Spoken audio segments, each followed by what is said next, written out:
Moses, you've killed him. God be with you, Moses.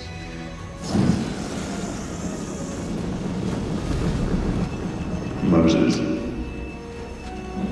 I have heard the cry of my people Israel. I will send you to the Pharaoh, and you shall free my people from Egypt.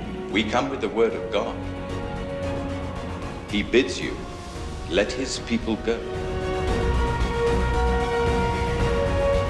The Lord will reign forever and ever! Forever and ever!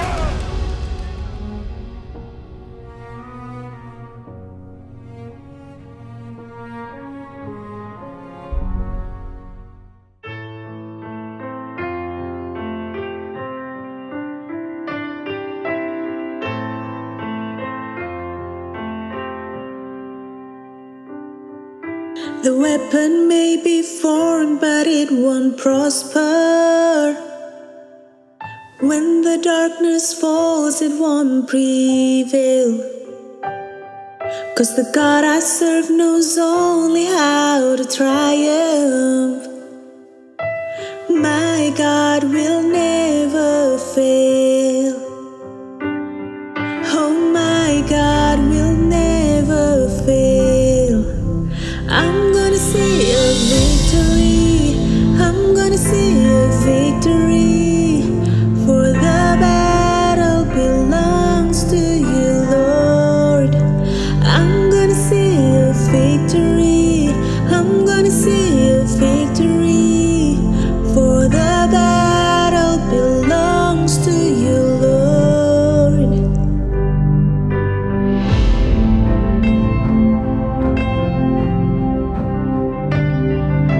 There's power in the mighty name of Jesus. Every war he wages, he will win. I'm not backing down from any giant, 'cause I know how this story ends. Yes, I know how this story ends. I'm gonna see a victory. I'm gonna see a victory. For the battle belongs to you, Lord. I'm gonna see a victory. I'm gonna see a victory. For the battle belongs to you, Lord. Oh, I'm gonna worship my way through this battle. Oh, you take what the enemy meant for evil, and you turn it for good. You turn it for good. You take what the enemy meant for evil, and you turn it for good. You turn it for good. I'm gonna see a victory. I'm gonna see a victory. For the battle belongs to you, Lord. I'm gonna see a victory. I'm gonna see a victory. For the battle belongs to you, Lord. I'm gonna see a victory. I'm gonna see a victory. For the battle belongs to you, Lord.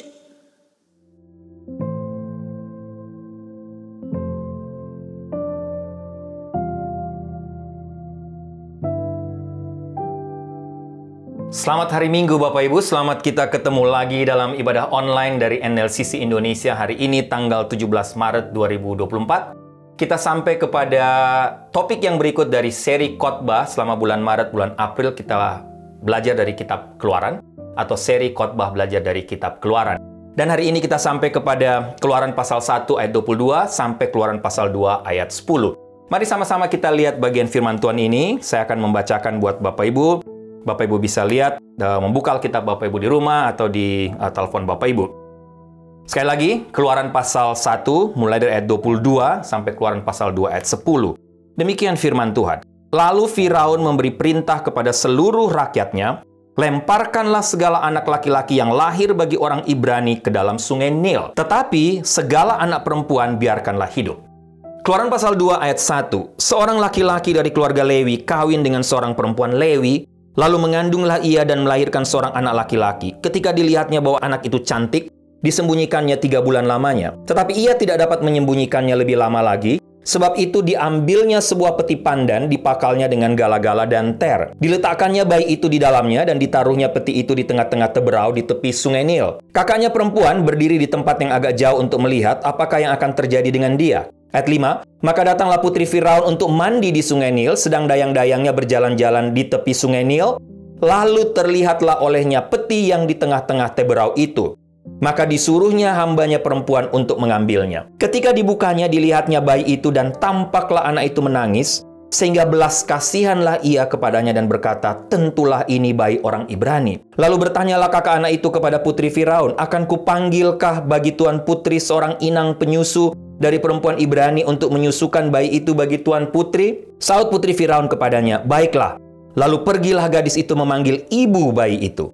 Maka berkatalah putri Firaun kepada ibu itu, bawalah bayi ini dan susukanlah dia bagiku, maka aku akan memberi upah kepadamu. Kemudian perempuan itu mengambil bayi itu dan menyusuinya. Ayat 10, Bapak Ibu. Ketika anak itu telah besar, dibawanyalah kepada putri Firaun yang mengangkatnya menjadi anaknya dan menamainya Musa. Sebab katanya, karena aku telah menariknya dari air. Mari kita tundukkan kepala, kita berdoa sekali lagi sebelum kita lihat lebih jauh bagian firman Tuhan ini, Bapak Ibu. Tuhan, kami bersyukur, terima kasih karena hari ini kami ada waktu untuk duduk diam di sekitar firman-Mu. Kami akan melanjutkan belajar dari kitab Keluaran. Hamba berdoa kiranya firman Tuhan yang sudah menjadi berkat menguatkan hamba yang akan hamba share pagi hari ini. Kiranya juga menjadi berkat menguatkan untuk semua Bapak Ibu yang sedang mengikuti mendengarkan kebenaran firman Tuhan hari ini. Berfirmanlah Tuhan, bersabdalah, karena kami sudah siap untuk mendengarkan suara-Mu. Dalam nama Tuhan Yesus kami berdoa. Amin. Baik Bapak Ibu, minggu pertama mengawali seri ini saya menyampaikan Keluaran pasal 1 ayat 1 sampai 14 dengan tema belajar dari penindasan bangsa Israel, khususnya bagaimana Allah mengizinkan tiap-tiap penderitaan atau penganiayaan kepada bangsa Israel. Dan minggu lalu Ibu Sarah melanjutkan dari Keluaran pasal 1 ayat 15 sampai 21 dengan tema Allah memelihara bangsa Israel. Atau dengan topik Allah memelihara. Dan hari ini dari Keluaran pasal 1 ayat 22 sampai pasal 2 ayat 10 yang saya sudah bacakan buat Bapak Ibu tadi, saya memberikan tema Allah melahirkan seorang penolong. Bapak Ibu, ada satu hasil survei yang menarik yang saya baca, tapi juga melihatnya di TikTok. Hasil surveinya begini. Yellow snapper atau yang sering disebut stingray membunuh 1 orang setiap tahun. Stingray. Harimau membunuh 3 orang per tahun. Shark atau ikan hiu membunuh 5 orang per tahun. Serigala membunuh 10 orang per tahun. Kuda membunuh 20 orang per tahun. Sapi membunuh 22 orang per tahun.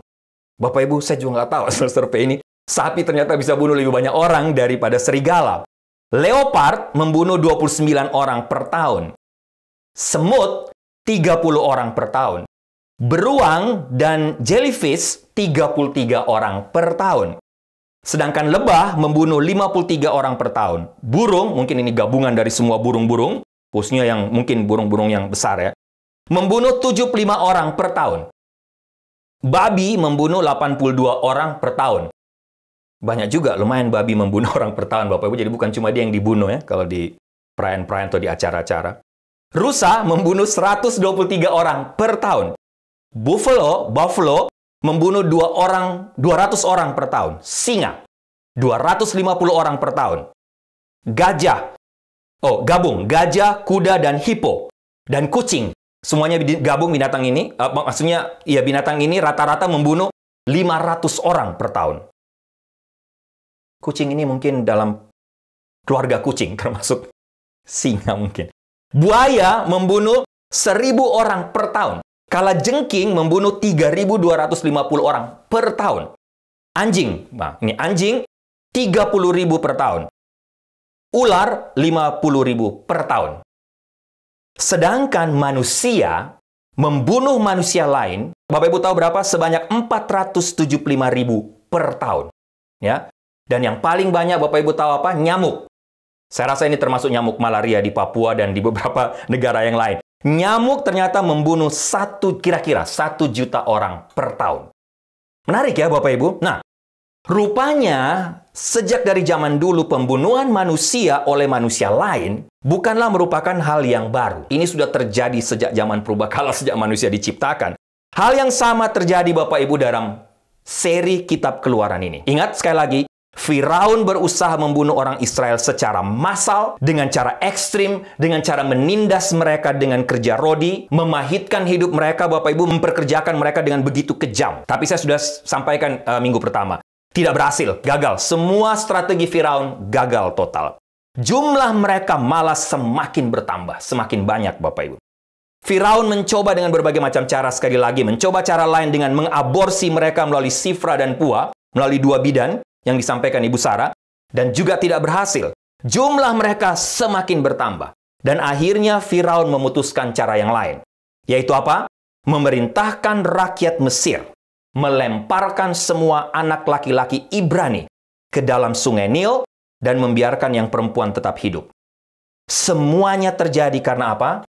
Ingat, Firaun merasa terancam kekuasaannya. Tapi hari ini Bapak Ibu, kita akan melihat bagaimana semua rencana pembunuhan bayi-bayi Ibrani tadi, bagaimana Firaun berusaha membendung pertumbuhan bangsa Israel untuk membawa bangsa Israel hancur, habis. Tapi rupanya, semua penganiayaan, semua penderitaan, semua rencana pembunuhan yang dilakukan oleh Firaun membawa bangsa Israel untuk berseru, berbalik mencari Tuhan, berteriak kepada Tuhan untuk memohon pertolongan dari Tuhan. Apa yang terjadi? Allah mendengar seruan mereka. Kenapa? Karena saya sampaikan minggu yang pertama, memang ini atas izin Allah. Allah mengizinkan penderitaan penganiayaan dialami umat Tuhan supaya mereka belajar untuk bergantung kepada Tuhan. Mereka bisa melihat pemeliharaan Tuhan. Bagaimana Allah memelihara mereka secara luar biasa. Memelihara generasi mereka melalui 2 bidan yang takut akan Tuhan yang disampaikan Ibu Sarah minggu lalu. Dan hari ini kita akan melihat bagaimana Tuhan menjaga, Tuhan mengatur jalan kelahiran seorang penolong yang akan memimpin bangsa Israel ke tanah perjanjian. Bagaimana Tuhan mengatur jalan untuk lahirnya seorang penolong di masa yang akan datang bagi bangsa Israel. Tentunya pertanyaan buat kita sekarang Bapak Ibu, bagaimana Tuhan mengatur jalan untuk lahirnya seorang penolong? Bagaimana cara Tuhan? Apa yang Tuhan lakukan? Saya melihatnya paling tidak Tuhan melakukannya melalui 2 cara Bapak Ibu. Yang pertama, melalui orang tua yang hidup beriman. Saya nggak tahu Bapak Ibu ya, tapi coba Bapak Ibu bayangkan, kira-kira apa yang terlintas dalam pikiran orang Israel pada waktu itu, pada masa itu. Ketika mendengar bahwa Firaun memerintahkan semua orang Mesir untuk melemparkan bayi laki-laki ke sungai Nil. Pasti mereka juga bertanya-tanya, apa sebenarnya yang sudah kita lakukan? Apa yang sudah kita lakukan terhadap orang Mesir sehingga mereka ingin membunuh semua anak-anak kita, khususnya anak laki-laki kita? Apakah kita melakukan perbuatan yang jahat, yang kejam kepada mereka? Tidak. Yang kita lakukan hanyalah bertani di lahan mereka dan menyediakan makanan bagi mereka. Dan ini sebuah pekerjaan yang justru mereka benci, tapi kita lakukan untuk mereka. Dan sekarang mereka mengancam untuk masuk ke rumah kita dan membunuh semua bayi laki-laki kita. Dan Bapak Ibu, saya yakin sebagai orang tua pada waktu itu mereka bertanya, apa yang harus kita lakukan dalam situasi seperti ini? Nah, Keluaran pasal 2 ayat 1-10 tadi yang saya bacakan, kitab Keluaran mencatat atau menggambarkan situasi yang sama atau sebuah dilema yang dihadapi oleh sepasang orang tua juga, yang bernama Yokebed dan Amram, yang dicatat oleh kitab Keluaran, orang Israel dari suku Lewi. Alkitab katakan atau kitab Keluaran katakan ada seorang laki-laki dari kaum Lewi yang menikah dengan seorang perempuan Lewi, lalu menggandunglah perempuan itu dan melahirkan seorang anak laki-laki. Ketika dia melihat bahwa anak itu baik-baik saja, dia menyembunyikannya selama 3 bulan. Bapak Ibu, bukannya bahagia dengan kehamilan mereka, Amram dan Yokebed malah diserang ketakutan, stres, dan penuh ketegangan karena mereka memikirkan bagaimana harus menyembunyikan anak mereka ketika lahir. Untungnya adalah karena Musa adalah anak yang baik, sehat, dan saya yakin tidak rewel, Bapak Ibu. Mereka mampu menyembunyikannya selama 3 bulan tanpa harus takut dengan ributnya suara tangisan Musa, tangisan si bayi. Nah, aplikasi untuk kita dari bagian ini, Bapak Ibu. Saya yakin reaksi awal kita sebagai orang tua di masyarakat adalah melakukan hal yang sama terhadap anak-anak kita. Kita selalu ingin memastikan bahwa kita memantau apa yang mereka lihat di televisi dan apa yang mereka dengar di radio dan apa yang mereka baca di majalah-majalah, khususnya dalam konteks sekarang. Kita pasti ingin anak-anak kita dibesarkan untuk menghormati orang yang lebih tua. Kita pasti ingin membesarkan anak kita supaya mereka nantinya mencintai Tuhan, bersikap sopan kepada orang lain. Dan secara rohani tentunya saja kita ingin mereka menjadi seperti Tuhan Yesus, sabar, pemaaf, baik hati, penuh kasih dan perhatian. Benar? Tapi Bapak Ibu, sama seperti Firaun yang sangat agresif dalam kejahatannya. Saya melihat dari segi dunia spiritual, saya melihat iblis juga sekarang sangat agresif dalam menyerang anak-anak kita. Khususnya kita keluarga-keluarga Kristen. Begitu mereka masuk sekolah, kita tidak bisa lagi memantau apa yang mereka lihat, dengar, dan baca. Benar? Mereka diajari dari teman-temannya bahwa lagu-lagu rap yang kotor dan penuh dengan muatan-muatan seksual itu sebuah lagu yang keren. Mereka diajari bahwa kamu harus memiliki handphone dan pakaian paling modern jika kamu benar-benar ingin menjadi anak yang cool. Kamu harus punya alat-alat yang canggih. Kamu harus punya baju-baju yang mahal. Mereka diajari bahwa otoritas mereka lemah dan tidak berdaya karena guru mereka tidak mampu mendisiplinkan mereka karena apa? Hukum yang berlaku. Bahkan guru mereka sendiri menyerang sistem kepercayaan mereka atau iman mereka dengan menyebut bahwa penciptaan sebagai mitos dan dosa merupakan pilihan. Macam-macam yang lain, Bapak Ibu. Sekali lagi, sebagai orang tua, kita bertanya hal yang sama. Apa yang harus kita lakukan? Beberapa orang tua Kristen memilih untuk menyekolahkan anaknya ke sekolah Kristen atau menyekolahkan anaknya di rumah homeschool untuk melindungi mereka. Yang lain sangat protektif terhadap dengan siapa anak-anak mereka bergaul, bermain. Tidak ada yang salah dengan itu. Seperti Amram dan Yokebed kembali kepada kitab Keluaran terhadap bayi Musa. Kita juga berusaha semaksimal mungkin untuk melindungi anak-anak kita dari kejahatan. Yokebed dan Amram waktu itu berusaha melindungi Musa supaya tidak mati di Sungai Nil. Mereka berusaha untuk melindungi, menjaga. Tapi sekali lagi Bapak Ibu, meskipun kita berusaha menjauhkan anak-anak kita dari dunia luar dan memantau TV yang mereka tonton serta anak-anak yang bermain bersama mereka kepada siapa mereka bermain, cepat atau lambat, mereka akan keluar dari rumah, mereka akan pergi ke tempat lain, mereka akan terekspos. Iblis mempelajari hidup kita dan anak-anak kita. Dia melihat pintu mana yang terbuka. Bahkan jika itu adalah sudut terkecil sekalipun, dia bisa masuk untuk menyerang anak-anak kita. Dengan kata lain, mencari lubang, sekalipun lubang terkecil yang dia bisa masuk untuk menghancurkan mereka. Jika kita sebagai orang tua mempunyai kelemahan, ini contoh, jika kita sebagai orang tua mempunyai kelemahan dalam disiplin, setan akan menyuruh anak kita untuk mengungkapkannya. Jika kita mempunyai kelemahan dalam emosi, setan akan menggoda kita untuk menunjukkannya dan memberikan contoh yang buruk kepada anak-anak kita. Setan juga tahu dengan persis kelemahan kita, Bapak Ibu, bagaimana cara menjatuhkan kita. Tidak peduli apakah anak kita berada dalam suasana Kristen, lingkungan Kristen atau tidak, sekali lagi, cepat atau lambat dia akan menemukan kelemahannya. Bapak Ibu, saya mau dalam poin ini, mari kita lihat sebentar bagian firman Tuhan lain yang mengangkat juga tentang Musa. Apa yang kitab Ibrani katakan tentang Musa? Karena iman, maka Musa setelah ia lahir, disembunyikan selama 3 bulan oleh orang tuanya. Karena iman. Di sini bukan Musa, tapi iman dari orang tuanya. Lihat, karena iman, maka Musa setelah ia lahir disembunyikan selama 3 bulan oleh orang tuanya.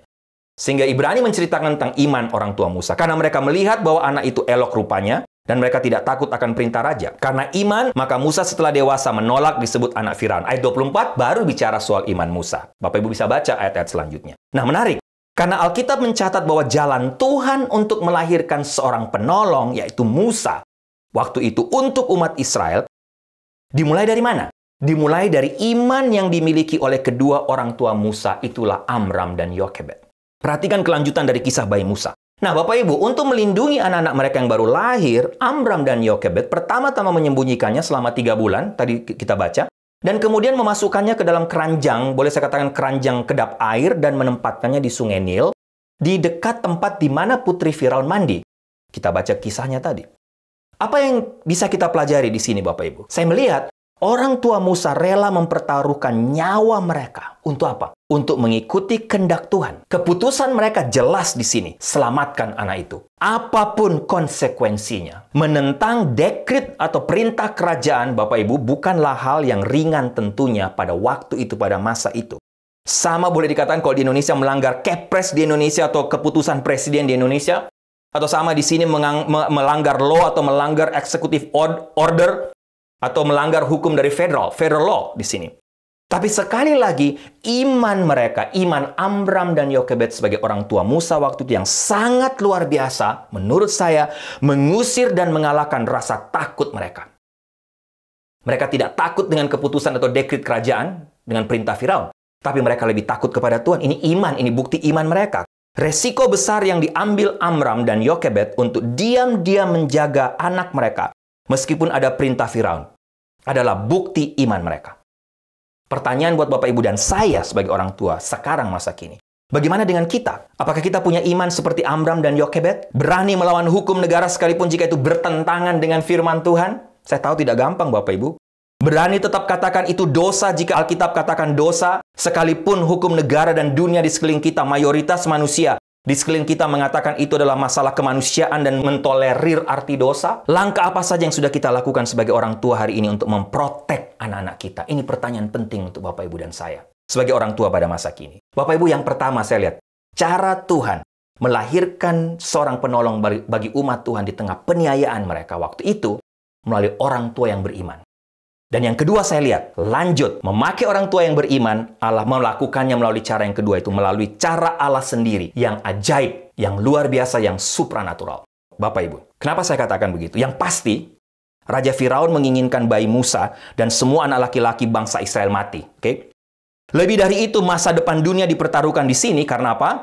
Sekali lagi ke depannya, juru selamat dunia seharusnya dilahirkan melalui bangsa Israel. Itu janji Tuhan, itu nubuatan Tuhan.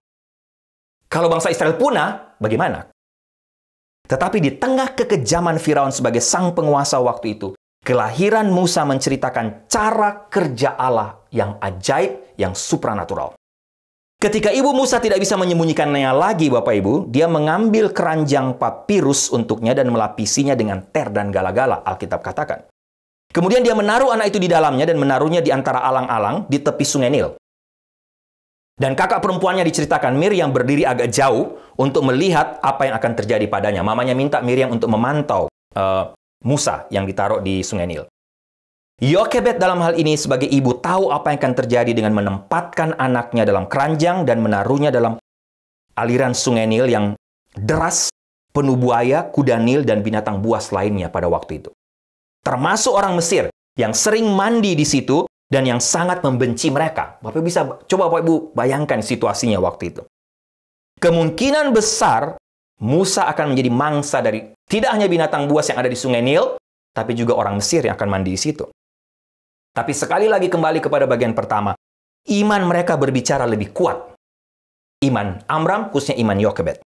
Dan karena adanya iman dari kedua orang tua Musa, maka setelah itu, disinilah saya lihat waktu di mana aspek ilahi, aspek supranatural bekerja, berperan. Tuhan bertindak dengan caranya yang ajaib, yang di luar dugaan, dan di luar logika kita sebagai manusia yang sangat terbatas ini. Tuhan sendiri yang menciptakan skenario penyelamatan Musa, Bapak Ibu, yang adalah orang pilihannya. Lihat apa yang terjadi. Putri Firaun pergi mandi ke sungai Nil bersama para pelayannya. Bapak Ibu lihat, dia melihat keranjang di antara alang-alang, dan meminta para pelayannya untuk mengambil keranjang itu. Pernah orang tua Musa terpikir, bukankah Tuhan yang menggerakkan hati putri Firaun di sini untuk melihat keranjang Musa waktu itu? Tidak saja melihat, tapi Tuhan menggerakkan hatinya untuk menyelidiki apa isi keranjang itu. Dan ketika putri Firaun menemukan isi keranjang itu adalah bayi, Tuhan juga menaruh belas kasihan dalam hati putri Firaun untuk mengambilnya sebagai anaknya. Karena saya yakin putri Firaun waktu melihat anak bayi di sungai Nil, apalagi anak laki-laki, pasti putri Firaun tahu ini pasti anak Ibrani. Anak laki-laki Ibrani. Bisa saja, kalau Tuhan tidak menaruh belas kasihan, dia juga mengikuti perintah ayahnya, dia membunuh bayi itu. Tapi Bapak Ibu kemudian lihat, disitulah muncul Miriam, kakaknya. Tuhan pun memberi Miriam hikmat untuk menawarkan kepada putri Firaun inang pengasuh dan penyusu bagi bayi itu. Bapak Ibu lihat, sekali lagi Tuhan pun membuat hati putri Firaun di sini mengiyakan usulan Miriam. Kalau bukan Tuhan Bapak Ibu, siapa Miriam? Siapa putri Firaun? Mendengarkan Miriam? Mustahil kalau bukan Tuhan, Bapak Ibu. Putri Firaun memiliki banyak dayang-dayang. Dia bisa menolak usulan Miriam. Benar? Tapi dalam semua situasi ini kita tidak bisa menyangkal adanya kuasa lain di balik usulan Miriam. Itulah Tuhan. Itulah Tuhan yang sedang bekerja di balik semua skenario ini. Maka calon inang pengasuh dan penyusu, siapa yang diminta? Siapa yang dipilih oleh Miriam? Tidak lain, Yokebed. Ibu kandung Musa sendiri, Bapak Ibu. Ketika anak itu bertambah besar, dan Yokebed membawanya ke putri Firaun, dan dia menjadi putranya kira-kira. Dia menamainya Musa dan berkata, aku mengeluarkannya dari air. Dari ketakutan, stres mau menyembunyikan bayi Musa, tidak tahu harus bagaimana menyelamatkan Musa, mana pernah terpikir akhirnya dia sendiri yang menyusui Musa dan membesarkan Musa. Atas permintaan putri Firaun. Bapak Ibu lihat, pikirkan tentang peristiwa ajaib ini. Tuhan menggunakan putri musuhnya, orang yang mencoba menghancurkan Israel, untuk pada akhirnya menyelamatkan Israel. Yokebed tidak hanya diberikan bayinya kembali, tetapi dia bahkan dibayar, Bapak Ibu, untuk melakukan apa yang telah dia lakukan selama 3 bulan pertama. Ajaib, Bapak Ibu. Sekarang dia bisa memamerkan bayinya dengan bebas. Dia tidak perlu takut lagi, tidak perlu sembunyikan. Karena dia menjaganya atas perintah putri Firaun. Bahkan bisa bersantai dengan dia, main bersama dengan bayinya sendiri dengan Musa, dan menikmati semua waktu bersama dengan Musa, tanpa rasa khawatir. Musa bahkan diberi makanan dan pendidikan terbaik. Sesuatu yang tidak pernah dibayangkan dan tidak akan pernah didapatkan.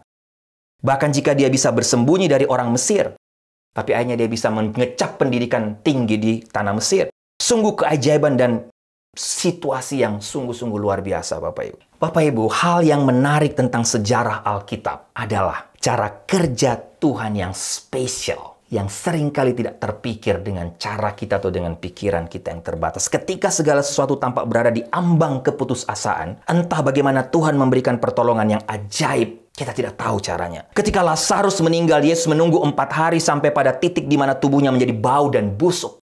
Kita tahu cerita ini. Hanya untuk membangkitkan dia dari kematian. Dari yang tidak mungkin menjadi mungkin. Ketika bangsa Israel hampir mengalami kelaparan, Tuhan akhirnya menyelamatkan mereka melalui seorang anak laki-laki yang telah dijual sebagai budak bertahun-tahun sebelumnya. Itulah Yusuf. Apa yang sedang menjadi beban dari Bapak Ibu hari ini? Apa yang menjadi ketakutan Bapak Ibu? Apa yang menjadi pergumulan Bapak Ibu? Apa situasi yang sedang Bapak Ibu alami sekarang rasanya tidak mungkin? Hopeless, tidak ada harapan. Jangan lupa, Tuhan punya berbagai cara ajaib untuk menjawab pergumulan hidup Bapak Ibu. Dan kita semua. Jangan pernah khawatir dan takut. Jangan pernah meragukan kuasa Tuhan. Allah tidak pernah kurang cara dalam menolong kita. Bapak Ibu, saya sebagai hamba Tuhan pun secara pribadi seringkali tersungkur di bawah kaki Tuhan, malu karena meragukan janji Tuhan. Karena meragukan kuasa Tuhan. Tapi ada saja cara Tuhan menunjukkan kepada saya. Dia tidak pernah kurang cara. Bahkan akhirnya membawa saya untuk terkagum-kagum akan apa yang dia kerjakan. Bapak Ibu, sebagai kesimpulan dan aplikasi penutup dari bagian ini, apa yang bisa kita pelajari sekali lagi? Yang pertama, kita belajar bahwa sebagai orang tua yang hidup di masa yang makin jahat, makin berat, penuh dengan teknologi yang dipakai iblis untuk menyeret anak-anak kita ke dalam kegelapan. Jadilah orang tua yang takut akan Tuhan. Jadilah teladan dalam iman dan perbuatan. Bukan hanya dalam kata-kata kita. Anak-anak kita akan belajar dan meneladani iman kita dari apa yang kita perbuat, Bapak Ibu. Bukan apa yang kita khotbahkan, apa yang kita katakan kepada mereka tiap-tiap hari. Artinya, hiduplah dalam integritas. Sebagai orang tua, lakukan apa yang kita katakan. Fokus kepada Tuhan dan jadikan Tuhan sebagai prioritas kita. Pelajaran kedua, Bapak Ibu, apapun pergumulan kita, seberat dan sebesar apapun, ingatlah bahwa Tuhan punya 1001 macam cara ajaib sebagai jalan keluarnya. Berserah pada Tuhan, itu tugas kita. Maka Tuhan yang akan menulis skenario jalan keluar bagi kita. Seringkali skenario Tuhan jauh dari yang kita pikirkan dan kita bayangkan. Pelajaran ketiga yang saya dapatkan, Bapak Ibu, ingin saya share. Sejarah bangsa Israel adalah sejarah keselamatan umat manusia. Ketika iblis berusaha menggagalkan dengan berbagai macam cara, Allah memakai keburukan itu untuk menjadi kebaikan. Roma 8:28. Penderitaan bangsa Israel dalam tekanan Firaun menjadi titik balik hidup mereka untuk bertobat dan kembali kepada Tuhan. Mungkin sekarang Bapak Ibu sedang lari jauh dari Tuhan, seperti yang terjadi dengan bangsa Israel. Tapi sekali lagi ini cara Tuhan memanggil Bapak Ibu kembali, bertobat. Mencari Tuhan, dan Tuhan sendirilah yang akan melepaskan Bapak Ibu dari beban dan pergumulan itu dengan caranya yang ajaib. Bapak Ibu, kita belajar dari negara ini, saya belajar dari negara ini. Maksudnya begini, Amerika sepenuhnya fokus pada Tuhan pada awalnya. Waktu negara ini berdiri. Dan segala sesuatunya memang tidak mudah. Waktu itu jadi semua rakyat Amerika harus fokus untuk tetap hidup dan terus bertahan. Tapi kemudian negara ini menjadi kaya dan mulai memenuhi semua kebutuhan rakyatnya. Jadi akhirnya apa? Semua rakyat Amerika, mungkin termasuk kita sekarang yang ada di sini, mulai berkonsentrasi pada apa yang kita inginkan. Masalahnya adalah, ketika kita fokus pada apa yang kita inginkan, Bapak Ibu, kita fokus pada hal-hal duniawi yang ada di sekeliling kita. Dan ketika kita berfokus kepada dunia ini, kepada apa yang kita inginkan, kita mengalihkan fokus kita dari Tuhan. Kita tidak lagi bergantung kepada Tuhan, tapi bergantung kepada dunia ini. Saya benar-benar percaya bahwa Amerika sedang bersiap untuk menderita lebih dari yang siap untuk kita tanggung di masa-masa yang akan datang. Segalanya akan menjadi sangat buruk, sehingga Bapak Ibu kita ingin mati rasanya.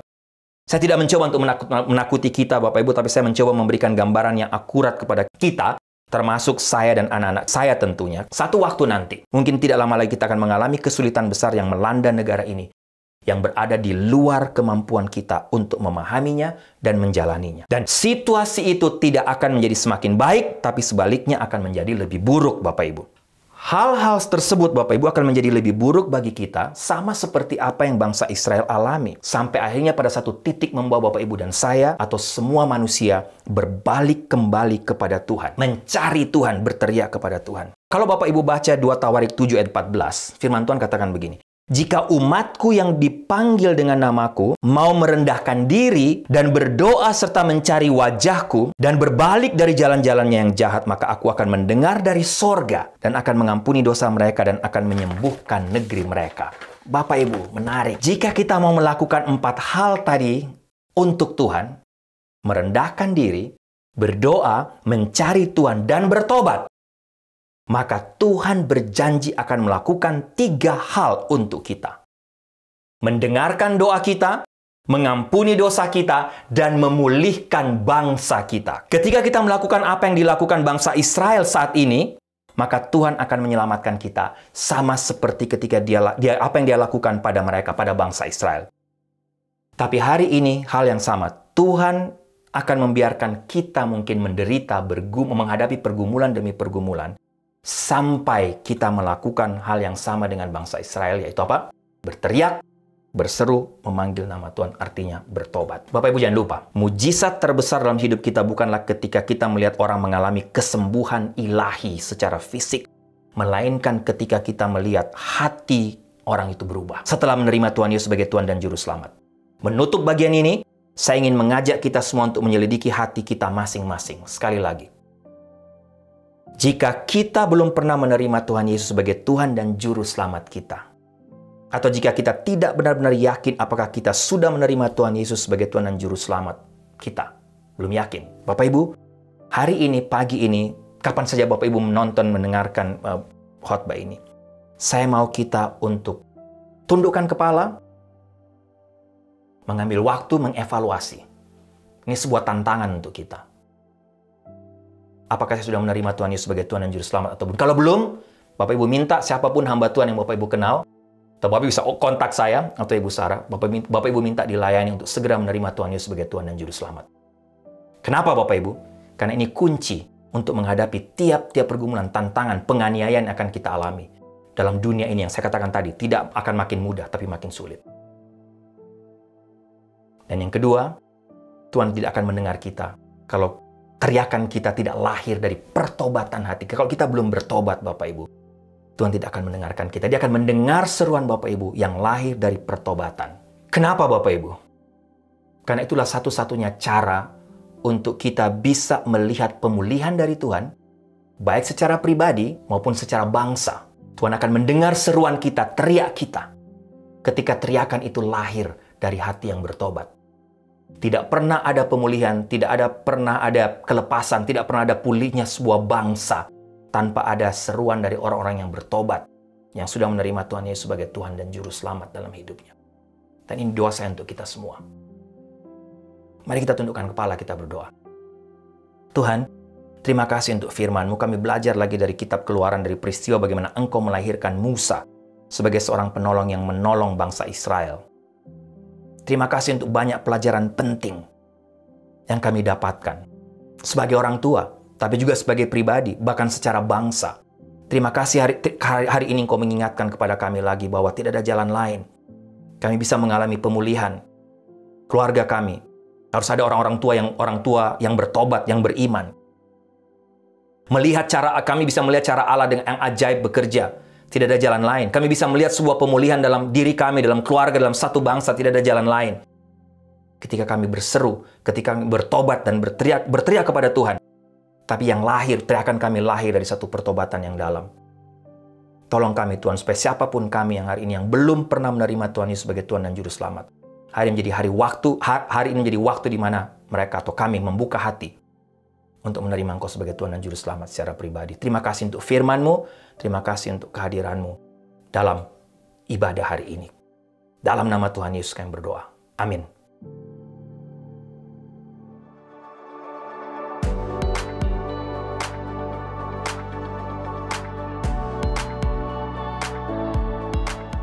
Baik Bapak Ibu, doa saya kita semua diberkati lagi oleh kebenaran firman Tuhan hari ini, sebagaimana saya pun diberkati oleh Tuhan, dan saya pun mendapatkan begitu banyak pelajaran penting secara rohani. Jemaat yang kekasih, tundukkanlah kepalamu, arahkanlah hatimu kepada Tuhan, dan terimalah berkat Tuhan. Anugerah keselamatan dari Tuhan Yesus Kristus, kasih sayang yang tidak berkesudahan dari Allah Bapa, serta penyertaan dari Roh-Nya yang kudus, kiranya menyertai engkau sekalian, mulai hari ini sampai Maranatha Tuhan Yesus datang kembali. Haleluya, amin.